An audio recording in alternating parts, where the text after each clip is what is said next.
Welcome to public TV news బులెటిన్ల ముందుగా headlines. తంగలపల్లిలో ఇంటికి నిప్పు పెట్టిన ఇంటి యజమాని.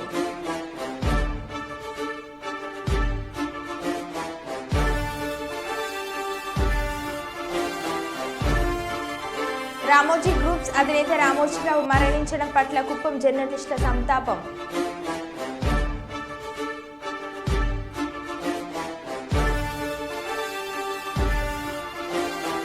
ఉస్మానియా యూనివర్సిటీ ఆర్ట్స్ కాలేజ్ భవనంలోని ఎస్బీఐ ఏటీఎంలో నాగుపాము.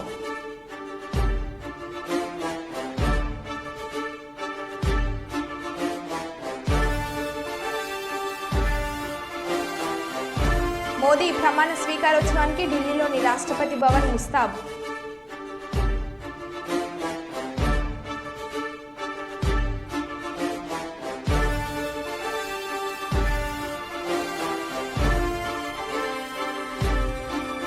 నీట్ ఎగ్జామ్ స్కామ్, తమకు న్యాయం చేయాలంటూ విద్యార్థుల ఆందోళన.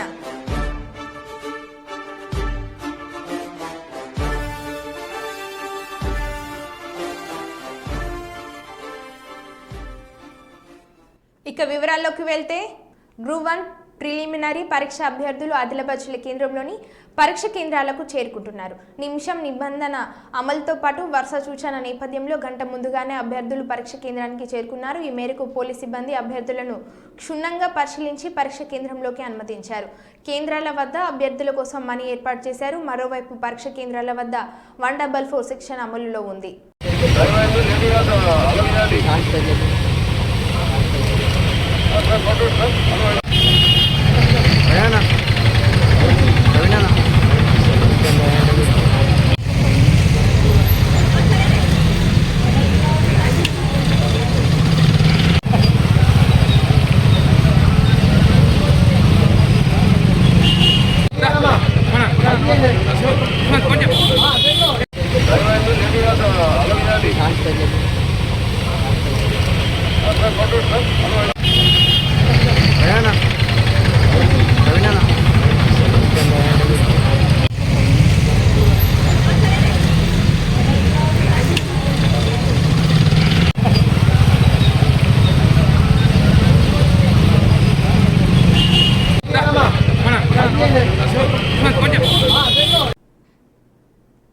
మోదీ ప్రమాణ స్వీకారోత్సవానికి ఢిల్లీలోని రాష్ట్రపతి భవన్ ముస్తాబవుతుంది.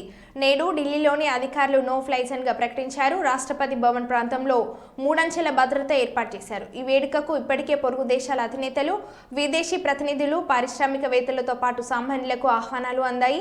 ప్రమాణ స్వీకారం తర్వాత మోడీ వారణాసికి వెళ్లి ప్రత్యేక పూజలు నిర్వహించనున్నారు.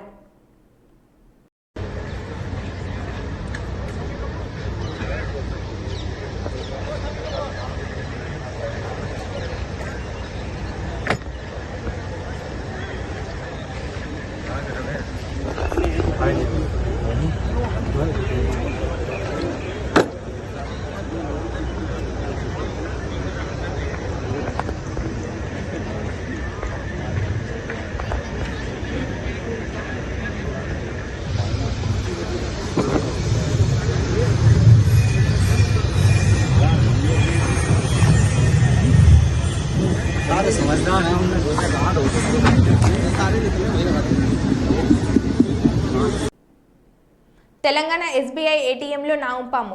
ఉస్మానియా యూనివర్సిటీ ఆర్ట్స్ కాలేజ్ భవనంలోని ఎస్బీఐ ఏటీఎంలో నగదు కోసం ఒక వ్యక్తి లోపలికి వెళ్ళగా లోపల పాము కనిపించడంతో అతడు ఒక్కసారిగా భయాందోళనకు గురయ్యాడు. ఇది గమనించిన విద్యార్థులు, సిబ్బంది అప్రమత్తమై పామును చెట్ల పొదల్లో వదిలేశారు. ఆర్ట్స్ కాలేజ్ ఏటీఎంకు వచ్చే విద్యార్థులు అప్రమత్తంగా ఉండాలని సిబ్బంది సూచిస్తున్నారు.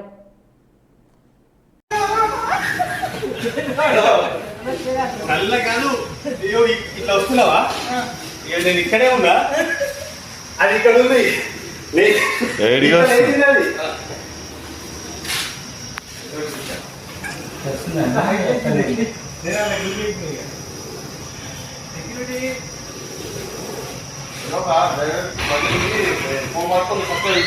వెళ్ళిపోతున్నా నేను, వెళ్ళిపోగా ఇది ఇక్కడే ఉంది, నేను చూడట్లే, అలా కనబడట్లే. అది ఇంత లేచింది,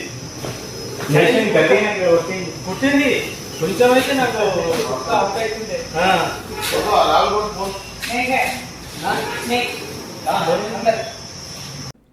రామోజీ గ్రూప్స్ అధినేత రామోజీరావు మరణించడం పట్ల కుప్పం జర్నలిస్టులు సంతాపం వ్యక్తం చేశారు. ఈ సందర్భంగా కుప్పం పట్టణంలోని గాంధీ విగ్రహం వద్ద రామోజీరావు చిత్రపటాన్ని ఏర్పాటు చేసి నివాళులు అర్పించారు. ఈ కార్యక్రమంలో టీడీపీ ఇన్ఛార్జ్ మునిరత్నం మాట్లాడుతూ రామోజీరావు చేసిన సేవలను స్మరించుకొని వారు కొనియాడారు. సినీ రంగంలోనూ రామోజీరావు తనదైన శైలిలో ముద్ర వేసుకున్నారని పేర్కొన్నారు. ఈ కార్యక్రమంలో జర్నలిస్టులు మరియు పలువురు టీడీపీ నేతలు తదితరులు పాల్గొన్నారు.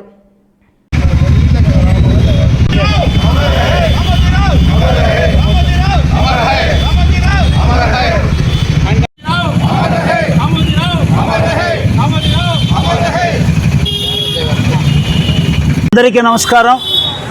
ఈరోజు చాలా బాధాకరమైన రోజు. యావత్ తెలుగు ప్రజలందరూ కూడా దిగ్భ్రాంతికి గురైనాం. మన దేశం గర్వించదగ్గ తెలుగు బిడ్డ, పద్మవిభూషణ్, అనేక అవార్డుల గ్రహీత, నిత్య కృషివలుడు, ఒక ఆదర్శమైనటువంటి వ్యక్తి మన రామోజీరావు గారు చనిపోవడం చాలా బాధాకరం. ఆయన జీవితం మనందరికీ కూడా ఆదర్శం. ఎందుకంటే కొంతమంది మహానుభావులు వాళ్ళు ఒక సాధారణ వ్యక్తులుగా జన్మించి వాళ్ళు స్వయం కృషి ద్వారా అనేక రంగాల్లో కూడా రాణించి ఒక సమాజానికి మార్గదర్శకంగా నిలిచినటువంటి వ్యక్తులు.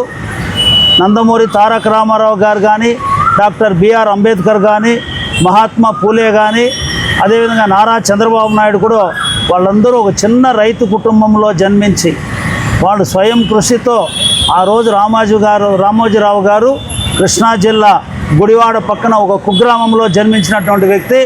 చదువుకొని ఢిల్లీలో ఉద్యోగానికి అక్కడ ఉద్యోగం చేసుకుంటూ మన జీవితాంతం ఉద్యోగం చేసుకుంటే సమాజంలో మనం ఏమిటి అనేది నిరూపించాలనే ఉద్దేశంతో ఉద్యోగాన్ని ఆ రోజు ఆయన వదులుకొని ఎంతో ఆత్మవిశ్వాసంతో మార్గదర్శి అనే చిట్ ఫండ్ని వ్యాపారాన్ని ప్రారంభించి అందులో క్రమశిక్షణతో ఆత్మవిశ్వాసంతో పనిచేసి అందులో బాగా సక్సెస్ అయిన తర్వాత అనేక రంగాల్లో, వ్యాపార రంగంలో అయితే హోటల్ రంగం కానీ, ఫుడ్స్, మన ప్రియా పచ్చళ్ళు గురించి కానీ, అదేవిధంగా ఫిలిం సంబంధించి 88 సినిమాలు, అద్భుతమైన సినిమాలు నిర్మించాడు. ఆయన ఒక నిర్మాతగా ఒక ఫిలిం డెవలప్ చేసేటువంటి ఒక ఇంటర్నేషనల్ స్థాయి ఒక ఫిలిం సిటీని నిర్మించి గిన్నీస్ బుక్లో రికార్డ్ పొంది యావత్ భారతదేశం గర్వించదగినటువంటి ఆ రామోజీ ఫిల్మ్ సిటీ స్థాపించినటువంటి వ్యక్తి రామోజీరావు గారు. ముఖ్యంగా పత్రికా రంగంలో ఒక వినూత్నమైనటువంటి మార్పులు తీసుకొచ్చి ఆ రోజు ఈనాడు దినపత్రికని స్థాపించడం, ఈటీవీని స్థాపించడం, ఈటీవీలో అనేక రకాల ఛానళ్ళు అనేక అంశాలను కవర్ చేయడం, ముఖ్యంగా రైతులకు సంబంధించి అన్నదాత కార్యక్రమాన్ని ఆయన ఒక రైతుగా రైతులకు సేవ చేయాలనే ఉద్దేశంతో ఆయన రైతుల్ని చైతన్యవంతం చేయడానికి ఆయన తీసుకొచ్చినటువంటి మార్పులు జీవితాంతం ఆయన రాజకీయ రంగంలో కూడా ఒక చాణక్యుడిలాగా అందరికీ కూడా సలహాలు ఇస్తూ ఆయన ఒక ఔన్నత్యమైనటువంటి వ్యక్తిగా ఎదిగినాడు. ఆయన అందరూ కూడా మనకు మార్గదర్శకంగా ఉంటారని చెప్పి తెలియజేస్తూ ఆయన మరణానికి మనము తీరని లోటు. తెలుగుదేశం పార్టీకి కూడా ఆయన ఎన్నో సూచనలు సలహాలు ఇచ్చేవారు. కాబట్టి అటువంటి వ్యక్తి లేకపోవడం మాకు కూడా చాలా బాధాకరం అని తెలియజేస్తూ మనమందరూ కూడా కుప్పం నియోజకవర్గంలో ఇక్కడ మహాత్మా గాంధీ గారి విగ్రహం వద్ద పాత్రికేయ మిత్రులు చాలామంది, ఎందుకంటే పాత్రికేయ రంగంలో ఆయన ఒక సంచలనం. అనేక మంది, వేలాది మంది ఈరోజు ఉద్యోగంలో ప్రతి ఒక్క నియోజకవర్గంలో ఆయన తరఫున ఈరోజు జీవనోపాధి కానీ వాళ్ళు ఉన్నారు. అదేవిధంగా ఇండైరెక్ట్గా కూడా చాలామంది ఉన్నారు. కాబట్టి అటువంటి వ్యక్తికి ఈరోజు మనం అందరూ కూడా నివాళులు అర్పించడం చాలా మీ అందరి ముందు చేస్తూ 2 నిమిషాలు ఆయన కోసం మనం మౌనం పాటించాలని చెప్పి అందరిని ప్రార్థిస్తున్నాం. దుగ్గొండి మండలంలోని గ్రామాల్లో ప్రభుత్వ పల్లె దవాఖాన తీరు చూస్తే దయనీయంగా మారింది. తెలంగాణ ప్రభుత్వం ఎంతో ప్రతిష్టాత్మకంగా ఏర్పాటు చేసిన ప్రభుత్వ పల్లె దవాఖానాలు వైద్య సిబ్బంది పర్యవేక్షణల అధికారుల నిర్లక్ష్యం వల్ల సమయ పాలన పాటించకుండా తమకిష్టం వచ్చిన రీతిలో సమయానికి హాజరై సేవలు అందించడంలో విఫలమవుతున్నారు అనడంలో అతిశయోక్తి లేదు. మండల పరిధిలోని నాడు మందపల్లి, తొగరాయి, కేశవపురం, మల్లంపల్లి, తిమ్మంపేట, దుగ్గొండి పల్లె దుకాణాలలో వైద్య అధికారితో పాటు సిబ్బంది విధి నిర్వహణలో భాగంగా భాగంగా ఉదయం 9 గంటల నుంచి సాయంత్రం 4 గంటల వరకు విధులు నిర్వర్తించాలి. కానీ నేడు ప్రభుత్వ నియమ నిబంధనలు తుంగలో తొక్కుతూ నియమావళికి విరుద్ధంగా వ్యవహరిస్తున్న తీరు ఏమాత్రం సరికాదని అధికారులపై రోగులు, ప్రజలు వారి భిన్న అభిప్రాయాలను వ్యక్తం చేస్తున్నారు. దుగ్గొండి మండల కేంద్రంలో ఉన్న అన్ని గ్రామాలు వ్యవసాయ ఆధారిత కుటుంబాలు, రోజువారీ కూలీలు. వీరు అనారోగ్యం పాలైతే ప్రైవేట్ వైద్యశాలలో వైద్యం చేయించుకోలేని పరిస్థితి.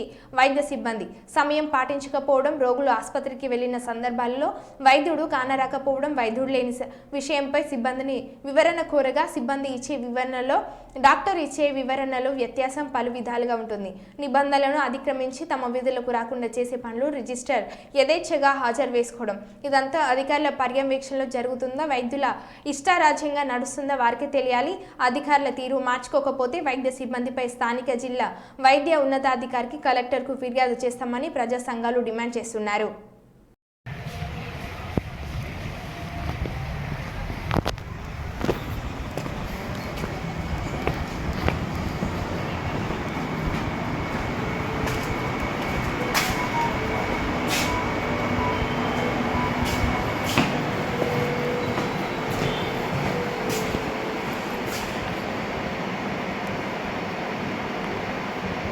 ఈనాడు సంస్థల అధినేత పద్మవిభూషణ్ రామోజీరావు మరణం అత్యంత బాధాకరమని మాజీ ఎమ్మెల్సీ వైబీవి రాజేంద్ర ప్రసాద్ అన్నారు. ఉయ్యూరులోని వైవీబీ కార్యాలయంలో ఏర్పాటు చేసిన కార్యక్రమంలో పాల్గొని రామోజీరావు చిత్రపటానికి పూలమాలలు వేసి నివాళులు అర్పించారు. అనంతరం వైవీబీ మాట్లాడుతూ రామోజీరావు తెలుగు జాతికి ఒక వెలుగు దివిలాంటిలాగా నిరంకుశ పాలనపై తన ఈనాడు పత్రిక ఈటీవీ ద్వారా ప్రజలను చైతన్యపరిచారని కొనియాడారు. రామోజీరావు గారు రామోజీరావు గారు వస్తే చేసి మీరే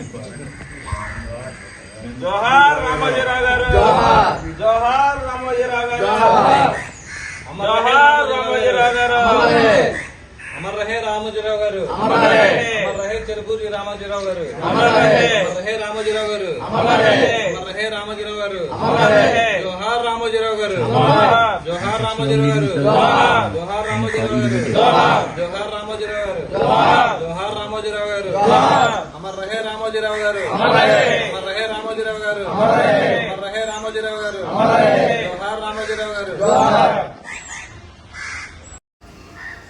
ఈరోజు ఈనాడు అధిపతి, ఉషోదయ సంస్థల యొక్క వ్యవస్థాపకులైనటువంటి రామోజీరావు గారు మన మధ్యన లేరంటే చాలా బాధాకరం. తెలుగు జాతికి ఒక వెలుగు దివిటీలాగా తెలుగు జాతికి ఎప్పటికప్పుడు ఒక దిశానిర్దేశం చేస్తూ గత 5-6 దశాబ్దాలుగా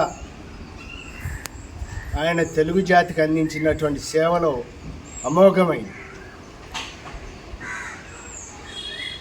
సామాజిక స్పృహతో సామాజిక సమస్యల పట్ల ఆయన తన అక్షరంతో తన ఈనాడు పత్రిక ద్వారా, ఈటీవీ ద్వారా చేసినటువంటి ఉద్యమాలు,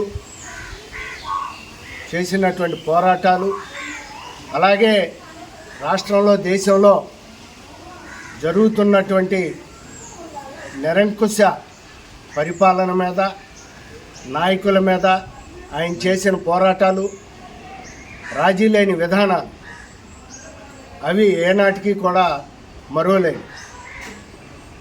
అవి ఈనాటి యువతరానికి రామోజీరావు ఒక ఆదర్శవంతుడు, ఒక మార్గదర్శిగా ఆయన నిలబడటం జరిగింది. ప్రత్యేకంగా నాకు రామోజీరావుతో ఓ వ్యక్తిగతమైనటువంటి అనుబంధం. ఆయనతో కలిసి సారా వ్యతిరేక ఉద్యమంలోనూ, మద్య వ్యతిరేక ఉద్యమంలోనూ సుదీర్ఘంగా 5-6 సంవత్సరాలు 1990 ఆ సంవత్సరాల్లో కలిసి పోరాటం చేయటం జరిగింది. వావిలాల్ గోపాలకృష్ణ గారు, మల్లు స్వరాజ్యం గారు, రామోజీరావుల యొక్క నాయకత్వంలో ఆ రోజున ఉమ్మడి ఆంధ్రప్రదేశ్లో జరిగినటువంటి సారా వ్యతిరేక ఉద్యమం, మద్య వ్యతిరేక ఉద్యమం రామోజీరావు యొక్క ప్రోత్సాహం వల్ల, ఆయన యొక్క మార్గ నిర్దేశనంలో ఆ రోజున మేమంతా చేయటం జరిగింది. ఆ సందర్భంగానే హైదరాబాద్లో కానీ విజయవాడలో కానీ ప్రత్యేకంగా మా స్వస్థలం కృష్ణా జిల్లా ఉయ్యూరు గ్రామ పంచాయతీలో మేము మద్య వ్యతిరేక సదస్సు పెట్టినప్పుడు ఆ రోజున రామోజీరావు ముఖ్య అతిథిగా విచ్చేసి ఆయన ఇచ్చినటువంటి, మా ఉయ్యూరు గడ్డ మీద నుంచి ఆయన ఇచ్చినటువంటి పిలుపు సారా వ్యతిరేక ఉద్యమం తర్వాత రెండో దశ అయినటువంటి మద్య వ్యతిరేక ఉద్యమానికి ఒక పిలుపులాగా అందుకొని ఉయ్యూరులో ఆ రోజున రామోజీరావు మేము నిర్వహించినటువంటి మద్య వ్యతిరేక సదస్సులో ఇచ్చినటువంటి పిలుపు రాష్ట్ర వ్యాప్తంగా దావానంలాగా వ్యాపించి పెద్ద ఎత్తున రెండో దశ ఉద్యమం. నీట్ ఎగ్జామ్ స్కామ్, తమకు న్యాయం చేయాలంటూ విద్యార్థుల ఆందోళన.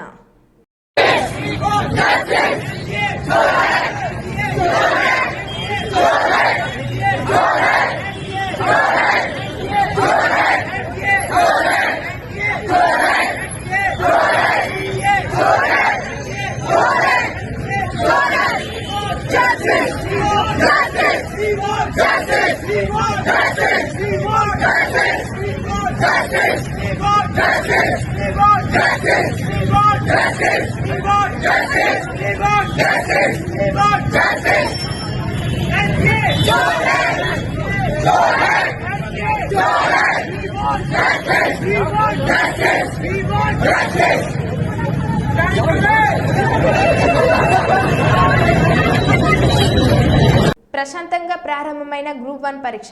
టీజీపీఎస్సీ ఆధ్వర్యంలో నిర్వహిస్తున్న గ్రూప్ 1 ప్రిలిమినరీ పరీక్ష ఆదివారం ప్రశాంతంగా ప్రారంభమైంది.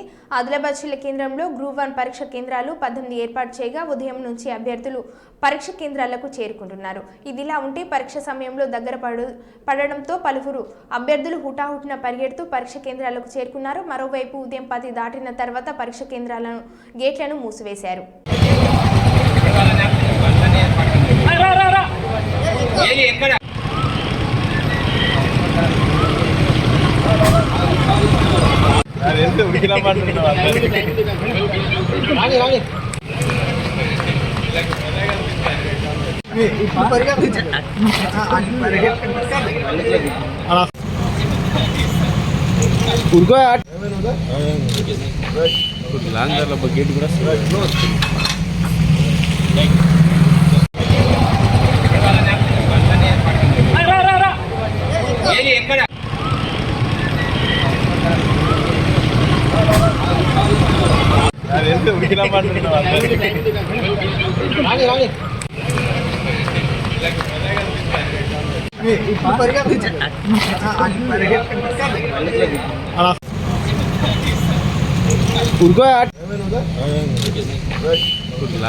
గేట్ కూడా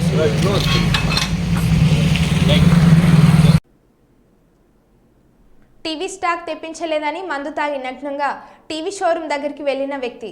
మంచిర్యాల జిల్లా కేంద్రంలోని లడ్డా డిజిటల్ షోరూంలో ఒక వ్యక్తి టీవీ కొనడానికి వెళ్ళగా స్టాక్ లేదని 2 రోజుల తర్వాత రమ్మని చెప్పారు. ఈ రోజు తిరిగి వెళ్ళగా ఆయన స్టాక్ లేదని అనడంతో ఆ వ్యక్తి ఫుల్గా మందు తాగి బట్టలు లేకుండా షోరూంకి దగ్గరికి వెళ్లి హల్చల్ చేశాడు.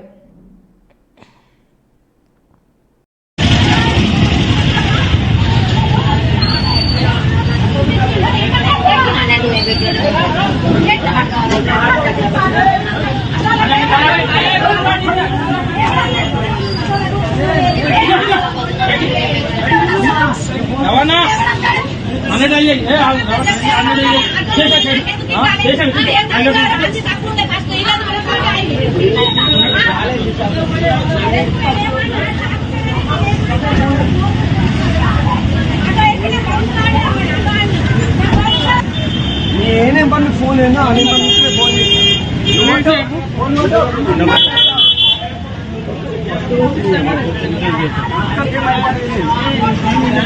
మీరు ఏమైందమ్మా? ఏమైంది?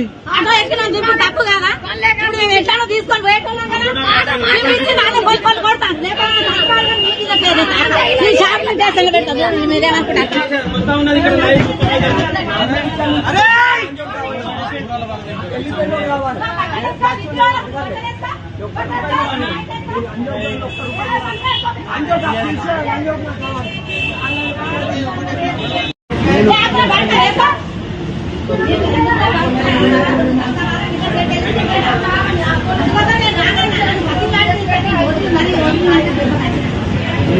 లేకుంటే అందుకని నేను లేడు కొన్ని నేను రాను ఏదైనా కూడా నేను ఒక్కదాన్ని అందుకోతా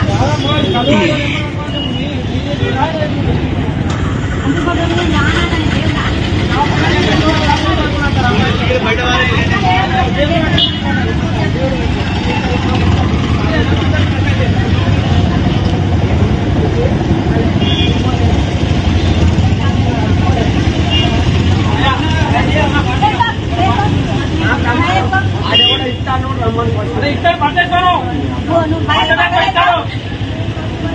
జగన్ ఆవిష్కరించిన స్తూపం ధ్వంసం.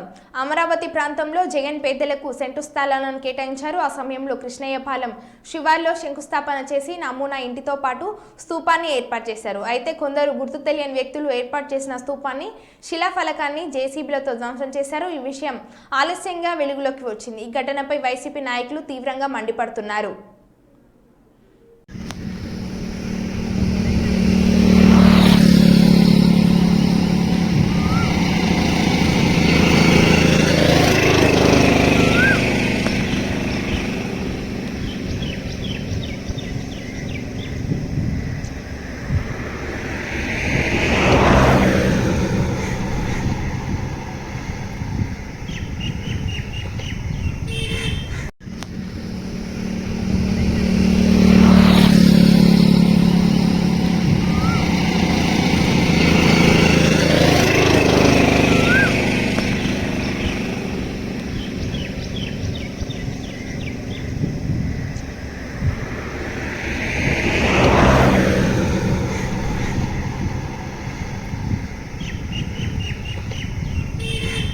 ప్రశాంతంగా ప్రారంభమైన గ్రూప్ 1 పరీక్ష. టీజీపీఎస్సీ ఆధ్వర్యంలో నిర్వహిస్తున్న గ్రూప్ 1 ప్రిలిమినరీ పరీక్ష ఆదివారం ప్రశాంతంగా ప్రారంభమైంది. ఆదిలాబాద్ జిల్లా కేంద్రంలో గ్రూప్ 1 పరీక్ష కేంద్రాలు 18 ఏర్పాటు చేయగా ఉదయం నుంచి అభ్యర్థులు పరీక్ష కేంద్రాలకు చేరుకుంటున్నారు. ఇదిలా ఉంటే పరీక్ష సమయంలో దగ్గర పడడంతో పలువురు అభ్యర్థులు హుటాహుటిన పరిగెడుతూ పరీక్ష కేంద్రాలకు చేరుకున్నారు. మరోవైపు ఉదయం 10 దాటిన తర్వాత పరీక్ష కేంద్రాలను గేట్లను మూసివేశారు.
గేట్ కూడా జాతీయ రహదారి 219 రోడ్డు మీదే ఎర్రగడ్డ తెల్లగడ్డ ఆటోలు, రోడ్డు మీదే తోపుడు బండ్లు. ఒక సందర్భంలో నర్రి రోడ్డు మీదకు పశువుల సంత, చుట్టూ కూరగాయలు, చిల్లర సామాన్లు, అంగళ్ళు, కోళ్ల సంత, గొర్రెల సంత. ఆదాయం లక్షల్లో. కనీస సౌకర్యాలు గుండుసున్న. ముస్లింల బక్రీద్ పండుగ సందర్భంగా బడుగు మనకపల్లి వారపు సంతకు ప్రజల తాకిడి. కిలోమీటర్ల మేర నిలిచిపోయిన ట్రాఫిక్. తీవ్ర ఇబ్బందులు పడుతున్న ప్రజలు. పోలీసులు సుమారు 1 గంట సేపు ట్రాఫిక్ క్లియర్ చేయడం జరిగింది. అంటే లక్షల్లో ఆదాయం ఉన్న కనీస సౌకర్యాలు చూపించడంలో కేనమనపల్లిలో వారపు సంత పూర్తిగా విఫలం చెందుతుంది. ఇన్ని అవసరాలు ఉన్న వారపు సంతకు కనీసం మండలంలో ప్రభుత్వ స్థలమే లేదు. పాపం పంచాయతీకి అద్దె కడుతున్నారు, కానీ వారికి కావాల్సిన టాయిలెట్లు కానీ తాగునీరు కనీస సౌకర్యాలు అందటం లేదు. ఎండ వచ్చినా రోడ్డు మీదే, వర్షం పడ్డా రోడ్డు మీదే. వారంలో ఒకరోజు పోలీసులకు తీవ్రంగా తలనొప్పిగా మారిన ట్రాఫిక్ సమస్య. ఇకనైనా అధికారులు స్పందించి సంతకు శాశ్వత పరిష్కారం చూపాలని ఇబ్బంది పడ్డ ప్రజలు కోరుకుంటున్నారు.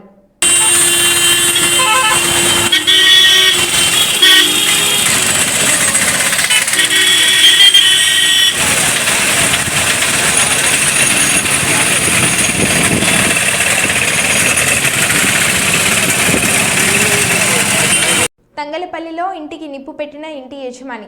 రాజన్న సిరిసిల్ల జిల్లా తంగలపల్లి మండలం పద్మనగర్ గ్రామంలో భార్యాభర్తలు గొడవ పెట్టుకుని భర్త ఇంటిపై కిరోసిన్ పోసి నిప్పంటించిన వైనం చోటు చేసుకుంది. శనివారం సాయంత్రం 6 గంటల సమయంలో స్థానికులు తెలిపిన ప్రకారం పద్మనగర్ గ్రామానికి చెందిన ముడారి బాలపోచయ్య మద్యానికి బానిసై నిత్యం భార్యతో గొడవ పడుతూనే ఉండేవాడు. ఈ రోజు సాయంత్రం మద్యం సేవించి ఇంటికి వచ్చిన భార్య మందలించగా ఇరువురు గొడవ పడ్డారు. మధ్యలో పోచయ్య ఇంటికి నిప్పు పెట్టడంతో ఇల్లు పూర్తిగా దగ్నమైపోయింది. పక్కన ఉన్న మరో ఇల్లు పాక్షికంగా దెబ్బతింది. సంఘటన స్థలానికి ఫైర్ సిబ్బంది చేరుకొని మంటలను అదుపులోకి తీసుకువస్తున్నారు. సంఘటనకు సంబంధించిన పూర్తి సమాచారం తెలియాల్సి ఉంది.